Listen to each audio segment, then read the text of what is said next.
नमस्ते दोस्तों, आपका स्वागत है हमारे चैनल पर। आज हम बात करेंगे एक ऐतिहासिक भूराजनीतिक मोड़ के बारे में। किस प्रकार अमेरिकी टैरिफ और दबाव ने भारत, चीन और रूस को एक दूसरे की ओर धकेला है और क्या यह RIC त्रिकोण फिर से उभर सकता है। पूर्व की पृष्ठभूमि।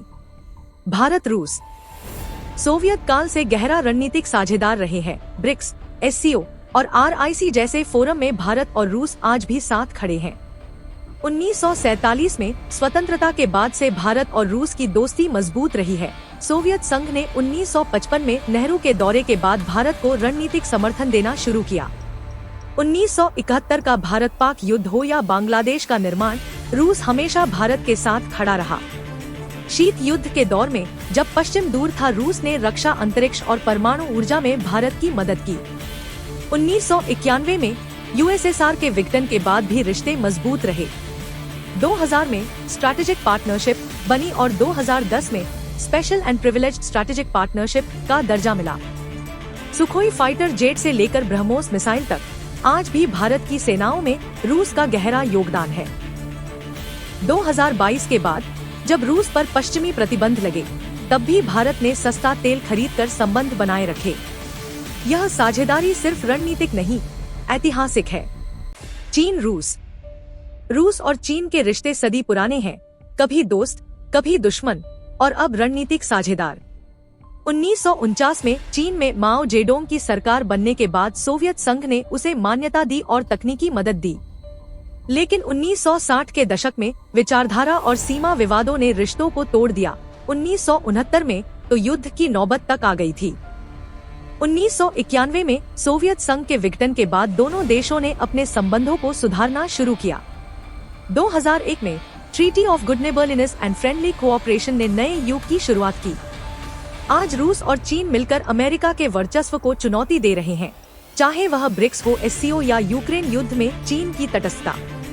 रूस के तेल और गैस को चीन की बड़ी जरूरत और चीन की तकनीक को रूस की जरूरत। ये साझेदारी अब मजबूरी भी है और रणनीति भी। 2023 में व्यापार $240 बिलियन तक पहुंच गया। रूस चीन रिश्ते अब सिर्फ कूटनीति नहीं, नई विश्व व्यवस्था की नींव बनते जा रहे हैं। भारत और चीन, दो प्राचीन सभ्यताएं जिनका रिश्ता हजारों साल पुराना है। ऐतिहासिक रूप से दोनों देशों के बीच व्यापार रेशम मार्ग के जरिए होता था। बौद्ध धर्म भी चीन तक भारत से ही पहुंचा। 1949 में चीन के पीपुल्स रिपब्लिक बनने के बाद भारत ने उसे सबसे पहले मान्यता दी। 1954 में पंचशील समझौता हुआ, शांति और सहअस्तित्व के सिद्धांतों पर। हालांकि 1962 की युद्ध ने रिश्तों में गहरा दरार डाल दिया। इसके बाद कई बार तनाव और समझौते दोनों हुए। 1993 और 1996 में सीमा शांति समझौते हुए।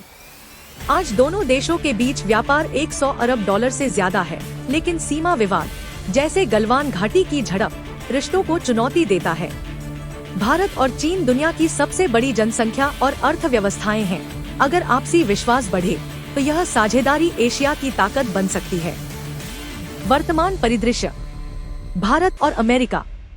ट्रंप प्रशासन के दौरान भारत और अमेरिका के रिश्ते मजबूत हुए। दोनों देशों ने डिफेंस समझौते किए जैसे कॉमकासा और BECA, जिससे इंटेलिजेंस शेयरिंग और तकनीकी सहयोग बढ़ा। हालांकि ट्रंप ने भारत पर स्टील और एल्यूमिनियम पर टैरिफ लगाया और GSP, generalised system of preferences, से भारत को बाहर कर दिया, जिससे भारत को बड़ा झटका लगा। अमेरिका और भारत के रिश्तों में एक बड़े भूराजनीतिक बदलाव का कारण अमेरिका ने भारत पर भारी 50% टैरिफ लगा दिया है। राष्ट्रपति ट्रंप ने एक कार्यकारी आदेश जारी कर पहले से मौजूद 25% टैरिफ में और 25% का अतिरिक्त बोझ जोड़ा। अब भारत से अमेरिका जाने वाले लगभग सभी माल पर कुल 50% टैरिफ लागू होगा। यह निर्णय आंतरिक ऊर्जा सुरक्षा से जुड़ा अमेरिका का दबाव है, खास रूप से भारत की रूसी तेल खरीद को रोकने के इरादे से लिया गया है। विशेष रूप से टेक्सटाइल, जेम्स, गहने, चमड़ा और रसायन जैसे प्रमुख सेक्टर प्रभावित होंगे, जो अमेरिकी बाजार पर निर्भर हैं।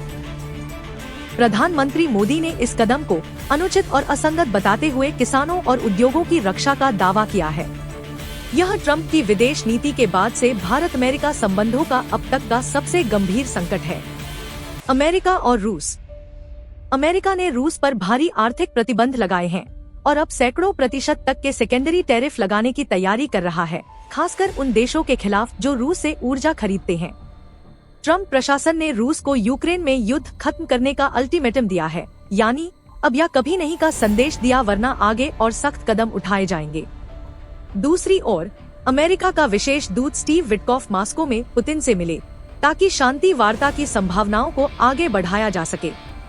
हालांकि पुतिन शर्तों पर चर्चा करने को तैयार हैं, लेकिन सीमा रेखा पर आधारित शांति से आगे बढ़ने का कोई स्पष्ट संकेत नहीं है और रूस अभी भी पूर्वोत्तर क्षेत्रों को छोड़ने को तैयार नहीं है।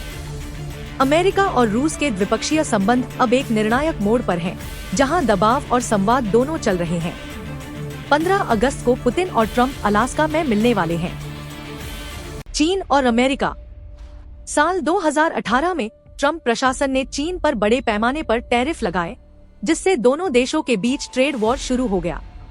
2020 में फेज 1 डील हुई, लेकिन दोनों पक्षों की प्रतिबद्धताएं पूरी नहीं हो सकी।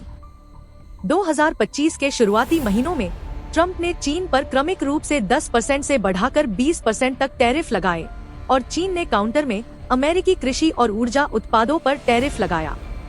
अप्रैल 2025 में टैरिफ युद्ध चरम पर पहुंच गया। अमेरिका ने 145% तक और चीन ने 125% तक टैरिफ बढ़ा दिए। लेकिन हाल ही में एक 90 दिन के टैरिफ संघर्ष विराम से पहले चीन ने जुलाई में 7.2% एक्सपोर्ट वृद्धि दर्ज की। हालांकि अमेरिका का निर्यात 22% तक गिरा। आज अमेरिकी कंपनियां चीन से अपनी सप्लाई चेन बदल रही हैं और अमेरिका क्रिटिकल मटेरियल का निर्भरता कम करने की दिशा में कदम बढ़ा रहा है।